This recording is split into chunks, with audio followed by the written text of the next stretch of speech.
Guys দেখতে পাচ্ছেন এটা আমার কোরবানি ঈদের জামার আমি পৌর মার্কেটে চলেছি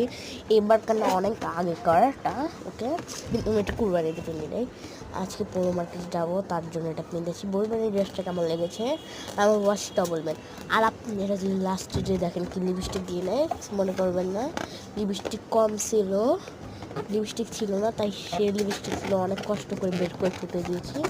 পাউডারটা কিন্তু আপনাদের লাস্ট একটুখানি মুছে না লাগবে গামছা দিয়ে ওকে আমি যাবো তার জন্য আমি রেডি হওয়ার একটা ভিডিও বানাচ্ছি আই শ্যাডো আর ব্লাশটাও দেখা যাচ্ছিল না জানি না ব্লাশের সেকশনও কম হয়ে গেছিলো এত মেকআপ করেছি আমি দিয়ে দিয়েছি আমি পাউডার ব্লাশও দেওয়া শেষ আমার আই শ্যাডো এখন আমি চুলটা ছিটিয়ে নেবো আর আমার ওয়াচটা কেমন লেগেছে বলবেন আপনার এই যে ওয়াচ কিনে নিয়েছি লিপ পেরিয়া দিয়ে দিয়েছি দেখতে পাচ্ছেন আমি আহার টমাটার গানে দিয়েছি বাই বাই।